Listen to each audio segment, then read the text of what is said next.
Hello, my name is Diana Esparza. I am an English instructor at the Rio Grande campus here at EPCC. And I am with a guest. Her name is Ana Davila. Ana, would you like to tell us a little bit about yourself? Hi, my name is Ana Davila, and I have a surprise for you that I wanted to give you because of the book we're reading today. Oh my God, thank you so much. It's a little short stories as well from Roland, Okay. but I think that's like a kid's version. That's awesome. Thank you so much. And we're gonna get a little bit into that. Um, so this is long story short, 2024-2025 EPCC UTEP Humanities Collaborative Project. And we're going to be having a conversation about some of Roald Dahl's short stories. First, we have Lamb to the Slaughter, and then we have The Sound Machine, and we will hopefully get to Georgie Porky. Um, Before we get started with that, I would like to give a little bit of an overview about the author. So, as I was getting ready to come on this, I went to Google, as one does, of course, and I was trying to figure out what would be important to mention about Dahl. And I found this website. Well, the first thing that I found was about his reputation for being an anti Semitic, which was very unfortunate. But I also found this really good website that was launched by something called the Roald Dahl Story Company. And it's basically a website where you can find a bunch of resources and information about his legacy. Um, and basically, this is something that I thought it was interesting that they mention in their About section. It says, Roald Dahl is the UK's #1 storyteller of all time. Before he became a writer, he was a spy and a fighter pilot in World War II.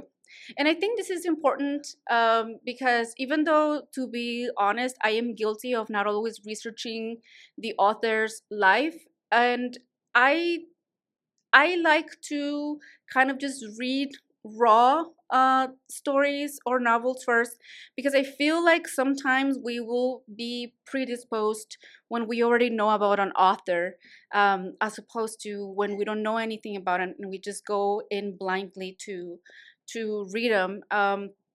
So I had never actually researched about Dal, and the fact that he had done these unfortunate comments during his lifetime was not even on my radar. But I thought it was interesting that they mentioned his occupations and that he fought in World War II and all of that, because if you look at the world that he built, you can see how authors' worlds are informed by their real life experiences, of course, and I think that's the case for him. One of his first moments of inspiration came when he was at boarding school when a local chocolate factory invited pupils to trial new chocolate bars. 35 years later, Charlie and the Chocolate Factory was published. He wrote lots more brilliant stories, many from his writing hut in his back garden in Great Missenden, from Sophie's adventures with the BFG, and James' journey, of course, on the giant peach, to Matilda's brilliant bravery against the Trunchbull. Each of his stories is an unexpected adventure to the weirdest, wonkiest, and most wonderful worlds that continue to enthrall generations of kids and adults alike. So we were talking about how his stories are crazy. So the stories that we read are actually kind of crazy. And then, because I think this needs to be acknowledged, Roald Dahl's anti-Semitism. During his lifetime, Roald Dahl made a number of anti-Semitic comments. While we can appreciate and celebrate his activity, we must also confront the harmful views he held. And this is from the Roald Dahl Story Company. Apologizes unreservedly for the lasting and understandable hurt that these anti-Semitic remarks have caused and the impact they have had. We condemn anti-Jewish racism and all forms of racism and prejudice. Since our original apology in 2020, which has made which was made in conjunction with the Roald Dahl family, our DSC has engaged in listening and learning from experts in tackling anti Semitism, including the Anti Semitism Policy Trust, which has supported us with advice and ongoing staff training to help us better understand anti Semitism. And do with that what you wish.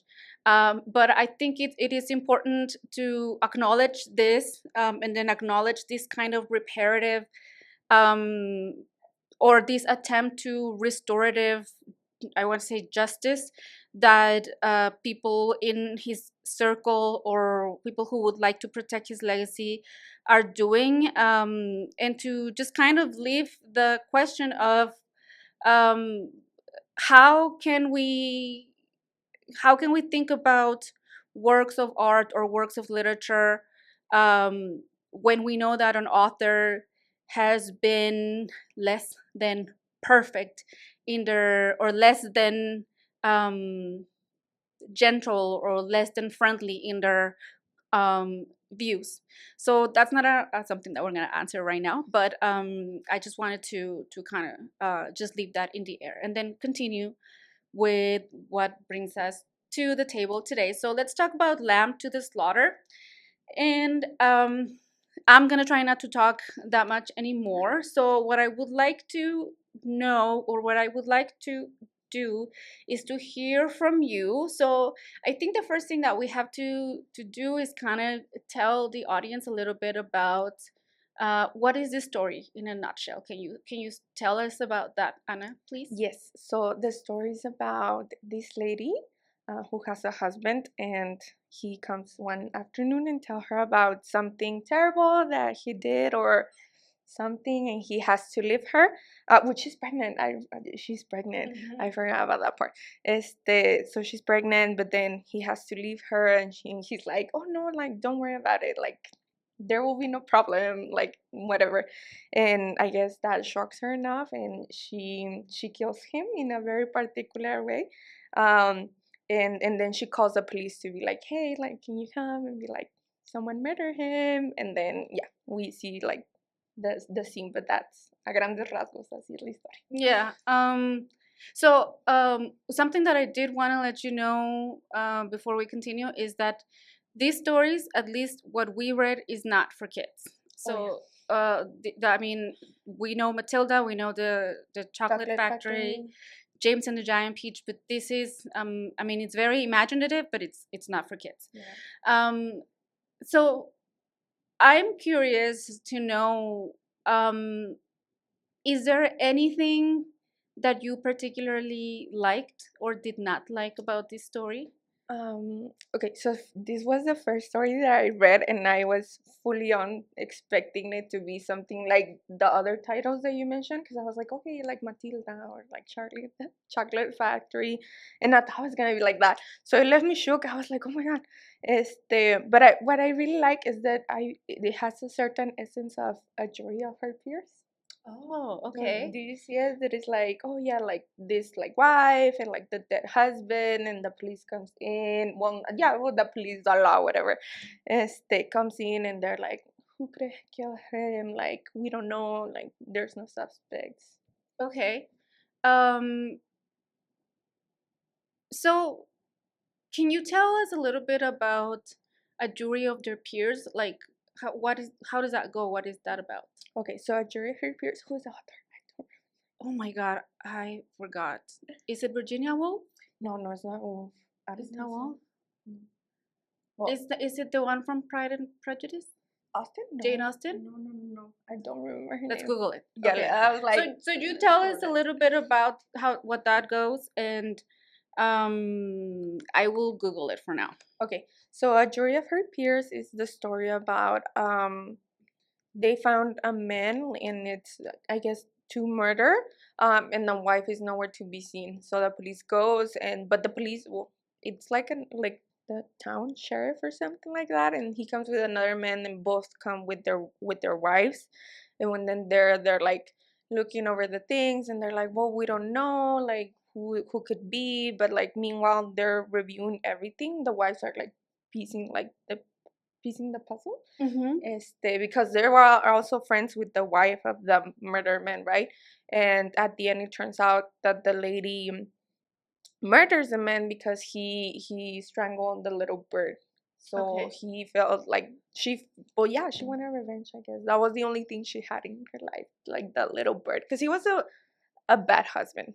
Okay. So I guess we find a common denominator on both, like this, we have a woman seeking revenge or maybe murdering for.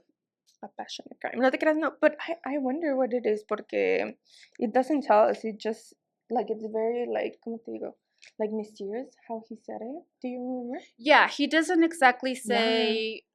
What he did or what is going on. Yeah, he doesn't exactly say I am leaving you. I don't think he actually uses those words. He just says you'll be taken care of, and like something along the lines of like things are gonna change or something like that. Yeah, But yeah. he doesn't necessarily say it. Explicitly. Uh-huh. Yeah, with all the words. What do you think he did? I don't know. You know what? Honestly, I wasn't thinking about him doing anything. I just thought he just didn't want to be with her, and um that's it. Like maybe they had this marriage that was whatever difficult, or maybe it was just because if you go to the opening of the story, and if you go to the beginning of the story, this is a woman who is waiting for him, Yeah. right? She's waiting for him, she's sewing, and he you can tell that they have a routine because and also it says that Thursday it's their night out. So even just the fact that they have a Thursday, I know. that they always do the same thing, maybe he was like, maybe he was tired of the routine or of their routines, and she was very pleasing to him. Yeah. She wanted to pour the glass of whiskey. She wanted to bring him his slippers. She wanted to cook for him if he didn't want to go out. Like, she wanted to be the person who was taking care of him, and he seemed like just not having it. Like he didn't really want that. He was just like, okay, like stop. I just need to tell you that this is not working, right? But I do think that there's this tension building in her Oh yeah. because she doesn't. She has no like outside activities besides him. Well, yes, that's one thing, but also she doesn't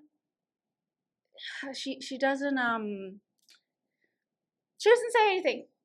She just like, she doesn't express her Oh yeah. grief or her surprise, or she just, She's in shock. Yeah, yeah. yeah, she's just, her demeanor is just like very composed, and she just never loses it. um so what was the question I wrote? I I was thinking several things at the same time. Pero bueno, no, I asked you like what did he do, and then like We don't really know. yeah, We don't really know. But I guess you know what he did. I guess what he did was basically leave her. Yeah. Yeah, and she was not having that. Yeah.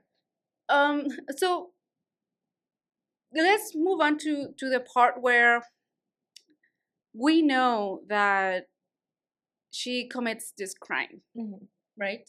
What did you think when you realized she had committed the crime? I was like, good for her. Like honestly, I was like, yeah, you go, girl. Like I don't know what he did, but like if you felt like that, because I also like felt that tension that you were talking about, and like she doesn't express anything because he wants him to be like pleased all the time. So I guess to that point, it involves just like concealing her emotions and everything, just to show that happy face for him. Maybe I'm projecting too much. Pero like I was like, yeah, like well, that's como la gota que derramó el vaso. ¿Sabes Yeah. cómo? For her, that was it. So I was like, yeah, you go, girl. Like it's your move. ¿Sabes cómo? Yeah. So do you think that there was something else going on in their marriage?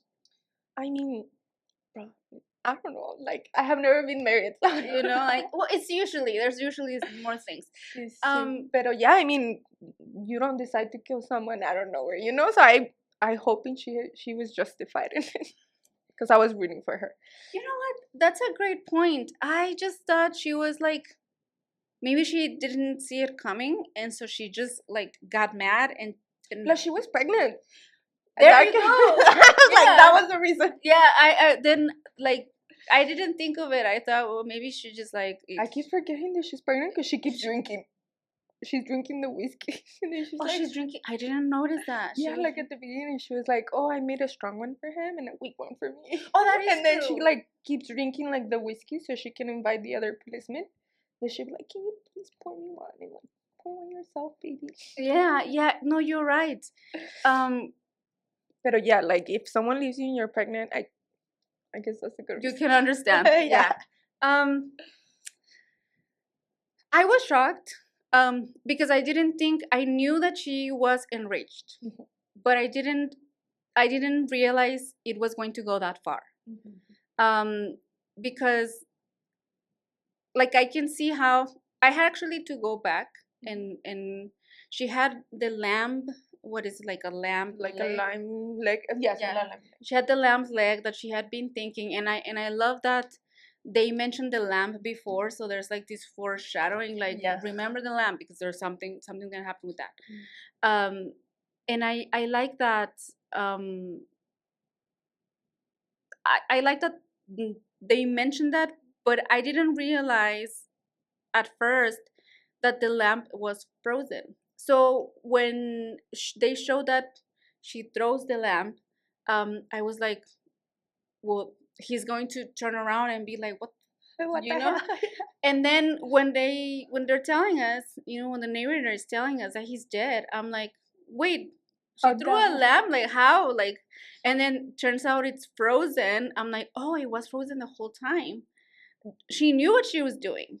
You know, Yeah, it yeah. was not an accident. Um, so and I admire, I mean, I don't admire her for killing her husband, but I admire the composure Oh that yeah. she has, like, because then after all of this she goes to the store and she thought really fast about how she was going to cover everything. She even practiced. She's like, yes, hello, Sam. Yes, What she I said, want hello Sam, right? What did she Yeah. say? Hello Sam. I want And beans too, something like that. a can of. Well, we can do it in English. Do you know how to do an English accent? I don't. No, I don't, and I'm not gonna try. Me neither. So yes, and so she's thinking of how am I going to cover my tracks. Um. Anyway, so that's I think well, this felt like 2 minutes, but it's actually been like it's already 3:30. Yes, and we still have other two stories. So I think it's a good time to ask you, what did you think about the end? About the I'm glad she got away with it. You know what I mean? Like the other lady in a jury of her peers, like I'm glad she got away with it. Okay. She deserves it. She's gonna be free. She's gonna be a mom because she also thinks about the baby when that happens. She's like, oh my god, are they gonna kill me and my baby at the same time? So yeah, so I'm like, good for her. Hopefully she lives a good life. I don't envision her doing that again. So hopefully she turned out to be a good person. Okay. Can you just tell us for context what happens at the end? Okay, so at the end, the men are like, "Do you think she did it? Do you think she has something to do?" And they're like, "No, she's harmless."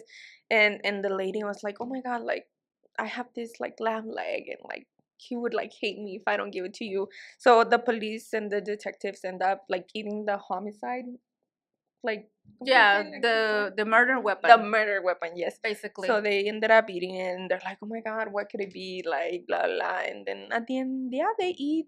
They're happy, and then Yeah. at the end, she's like, "Ha ha ha! I got away with it."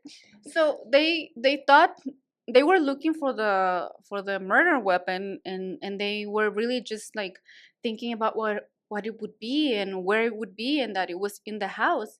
And yeah, basically what she did is she decided to give it to them to eat.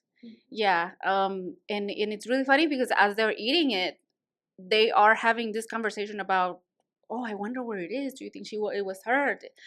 No, she's harmless, blah blah blah. And turns out they're actually eating the murder weapon. And then I think she giggles at the end, right? Yeah, Like she's like, ha ha she goes to her room or something like that. We have the book right here. In the other room, Mary Maloney began to giggle. So she actually was, like, it's Yes. so I thought, I mean, I mean, it was a pretty. I think it was a pretty good story. Anything else that you would like to add about this story? Well, you mentioned the foreshadowing about like the lamb leg. And I just want to mention like this last part.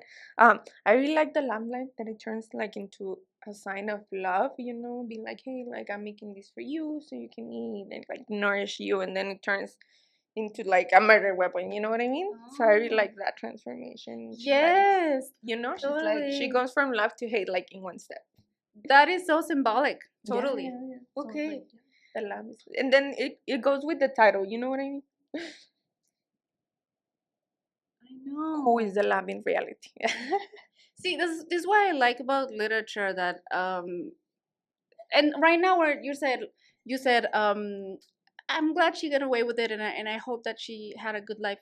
And this is a fictional character, Anna. I'm sorry to break it to you. You can write the other part.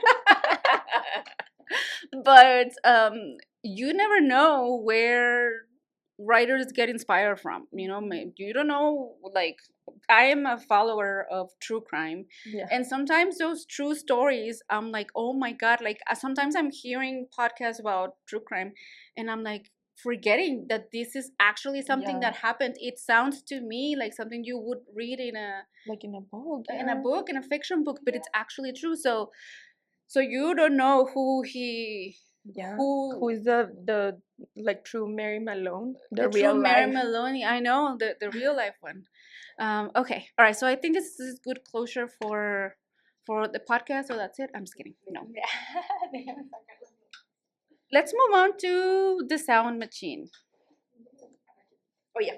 So I don't know. Like I thought this story was gonna go like in a whole different way. I mean, I read the first one. I was like, oh my god, it's crazy. So I just, and then you read the back, and it's like, yeah, bizarre stories and everything. And I was like, oh, I hope this one goes bizarre. What do you think about this? The what? Like about the story? I thought it was gonna be like something else. I thought it was gonna take like another direction. You know what I mean? At first I really didn't know where it was gonna go. Yeah. So I thought, well, this Klosner character, no, Klosner is a character, right? Yeah. It's a man. Yeah. Yeah. So this Klosner character, I thought it was gonna be a little bit more about like a character centered story in like an internal conflict or something Yeah. like that. But I'm realizing that that's not the type of writing Dell used to do. Okay. It's more, everything is more like outward towards something very imaginative happening in the world, like something uh, impossible or fantastic, even in these stories that definitely are for adults, they're not for kids. Oh yeah. No. But even here you see the fantastical, especially in this story. So would you like to tell us a little bit of what the story, what it's about, beginning, middle, end? Okay. However you want to do it. So this story is about a man who ¿cómo se dice? Invents, yes. This sound machine, and this sound machine is like trying to look for other land waves to see if we can hear like something that their or human ears couldn't hear. So he's trying to like find like this frequency to see if he can hear something else, and then he thinks he hears like the flowers and the tree. And then at the end, like, where's this doctor coming from? I don't know. Like, he calls the doctor. He's like, doctor, you have to come. And like, he's like slashing the tree to see if the doctor can hear it. And then at the end, they destroy the sound machine because the tree falls over the sound machine. Yes. You know what? I don't remember exactly where the doctor came from. I think he was like a neighbor or something, or he was someone who used to see him like as a patient or right, something. yeah. Yeah, he was around. When doctors used to go to your home. I guess. Because there's even a scene where he's calling the doctor at like really early in the morning, and the doctor is like, yeah, what's going on? And then he's like, there is, you have to come right now, you have to come right now, because I need, he doesn't really explain very well, but he tells him he has to come right now. And he's like, are you sick? And he's like, no, but you have to come right now. And he's like, so you're not sick and you're calling me? Yeah. And I thought that was really funny, because it's like, well, yeah, that's what, it's his doctor, I guess. So, but one of the things that I did notice is that Klausner was a very particular character, I feel. He had like a little fixation with like handy things. So he was making the sound machine, right? And so what happens is that his sound machine that he's actually building, that he built on his own, actually ends up working. And so one day he is in his yard, and then he has his neighbor, and his neighbor is cutting, what was it? Flowers. I don't know if it was some kind of flower. Yeah, it was a flower that she was cutting, and he was trying his sound machine, and he heard a shriek. Um, and he didn't know where it came from. He looks up, and his neighbor looks fine, right? Like, she's not the one making the noise. And then he realizes that as she's cutting the flowers are the one making that shriek. And basically, what he wanted to do this sound machine for was because in his mind, he had this idea that there's oh, he loved sound. I remember he said that at the beginning. That there was this whole world made of sounds that we didn't really know. For example, like, amongst a colony of flies, for example, they have sounds that we just cannot perceive, because it's only like for them, and only they can perceive them. So he wanted for this sound machine to detect those sounds for him, right? um and so I think it's really interesting that then at the end, once he realized that he could hear these frequencies, I guess frequencies or waves or Yeah, whatever. wavelength, something. Yeah, whatever you Like technical measure. language. Yeah, I mean, we're not musicians or yeah, anything like that. Where was I? Oh yeah, so he realizes that different things have different sounds. And so he goes, and he's cutting the tree, right? Yeah, he's cutting the cutting tree, and he makes this cut on the tree, and the tree makes a really deep noise, and like very, very loud. And those descriptions kind of like perturb me, you know what I mean? Because it's like, oh, like a low frequency, low like frequencies, scream like, or something like yes, that. He describes them very like weirdly. yes. He talked about how it was like a very deep, in like the tree had a voice, and it was really deep, and it was like a growl. And then he goes, he said, after he cuts the tree, he says, I'm sorry to the tree, because I guess he figured, since, I mean, how do you, when you're in pain, you say something like, or you make sounds like, ah, or Yeah, I was thinking about it. I was like, did I make any weird noises when I cried? like But we make sounds like, so I guess to him that was the sound of pain. And he goes and gets the doctor, and he figures the tree is wounded. And so he says, oh yeah, sorry that's to why the he called the tree. doctor, Yeah, so yeah. he can fix the So that he tree. can fix the tree. Yeah. And but the tree, and this is what I thought. I don't know what you think about this. So the doctor comes, and he looks at the tree, and what was it, a branch that fell on the sound machine? Yeah. And so as he was hooking, or as the doctor was trying to listen to, or put on the headphones to listen to the tree, the branch fell on the sound machine, so the doctor didn't really hear anything. um, and so the doctor was, of course, very freaked out. He was like, boy, like, what is it with you, and but Klausner was so just worried about the tree, and he asked him to saw him, right? To suture him, I Yeah. guess. And the doctor said, I can't do that. It's wood, you know. And then he's like, well, then get iodine, because the doctor brought his I think little, yeah, the that's doctor brought his little black bag, like his bag with his instrument bag. Yeah. instruments. And he's like, put iodine in it. And then he's like, are you gonna, he's like, okay, cool, you put iodine in it. Can you put more iodine in it tomorrow and the next days? And the doctor's like, oh yeah, okay, right. And then they left. But to me, what happened when I realized that the doctor couldn't hear it, the doctor said it was because he didn't really have enough time to hear anything.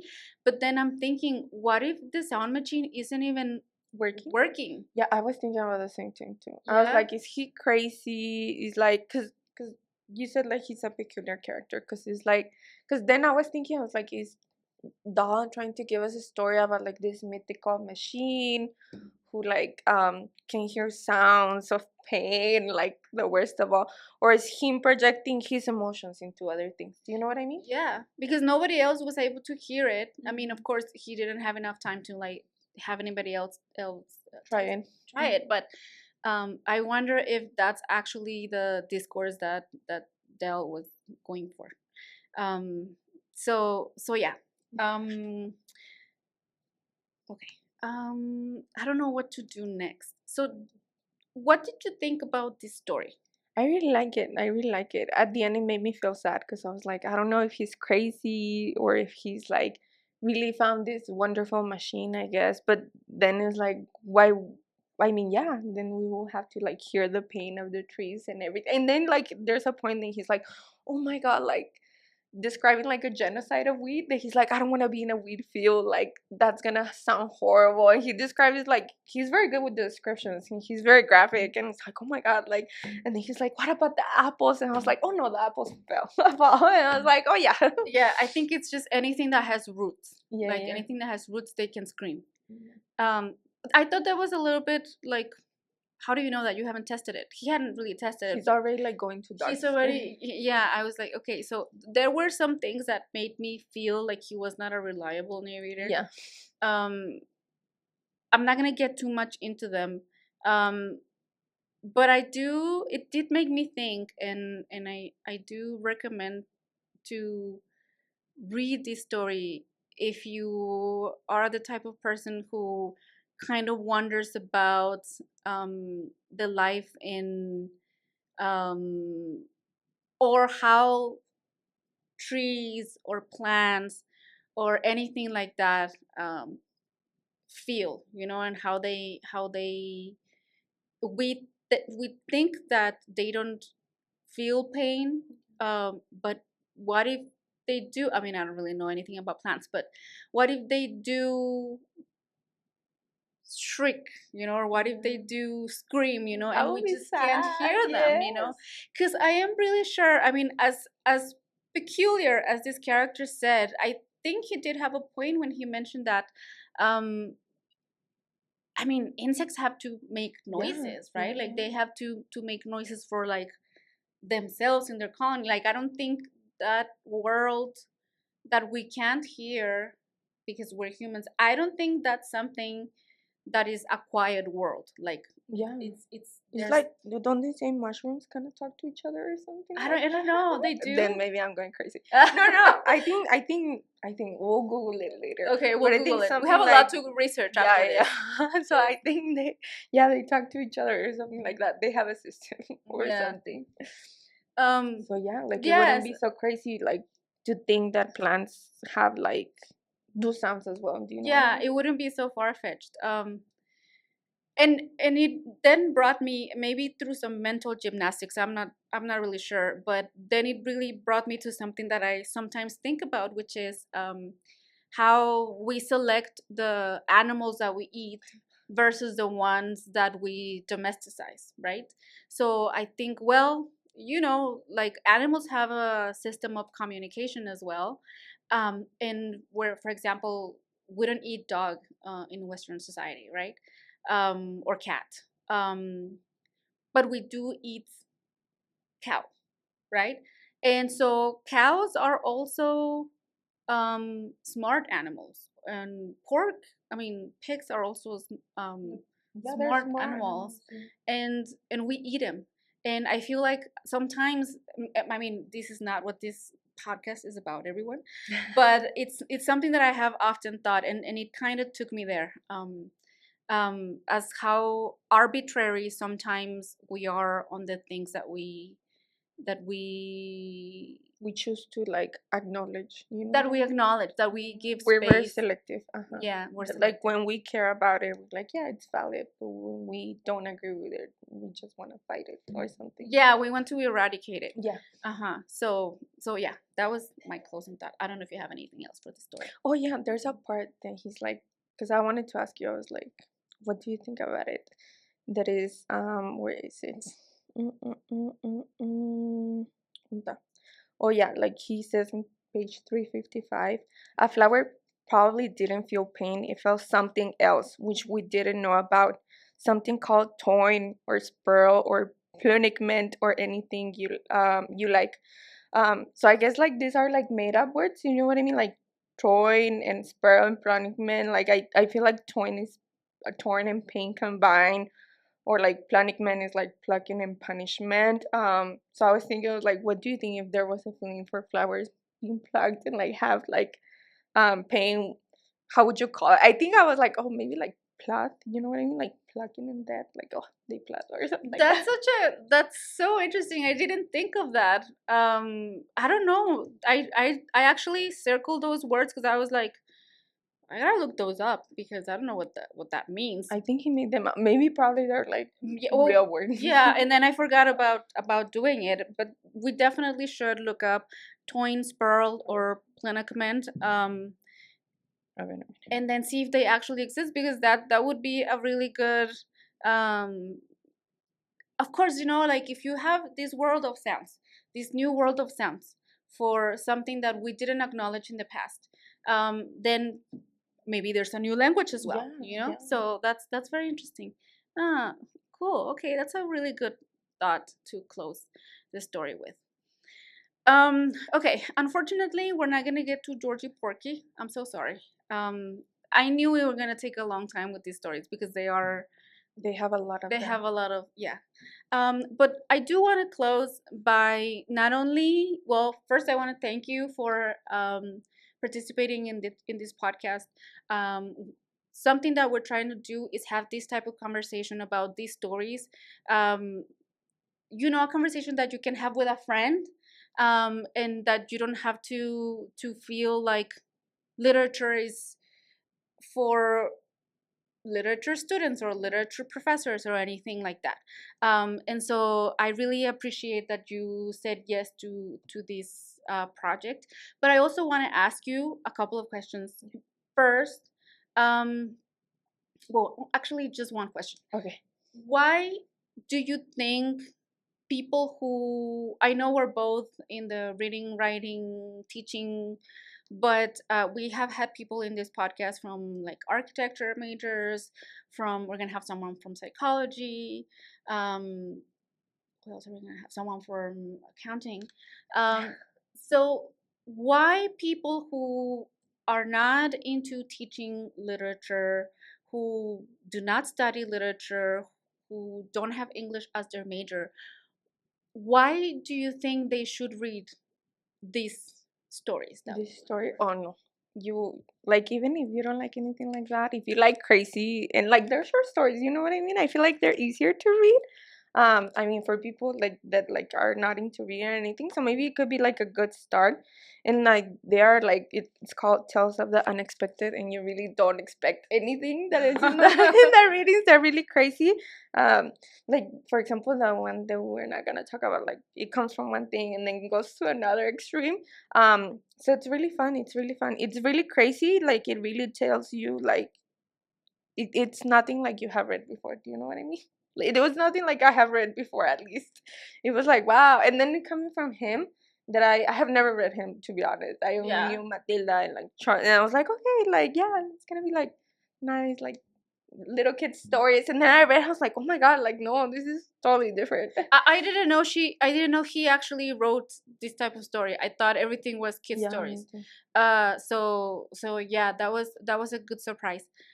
So you are, if you are into like fantastical writing, or maybe into like murder, true crime, whatever, anything like that, like Magical. into, it's dark, it's kind of dark. Yeah, it's kind of dark. Yeah. If you like dark drama, that's how I'm going to describe it, and I'm sticking to it. Don't come for me. If you are into that, I really highly recommend it. So thank you so much. And I hope everybody who is watching us, and I really hope we have a lot of people watching us. I really hope you enjoyed this conversation. Nothing formal, something very casual, just about some stories that we read. And if you liked, like and subscribe. Thank you, everybody, for listening. Bye. Bye.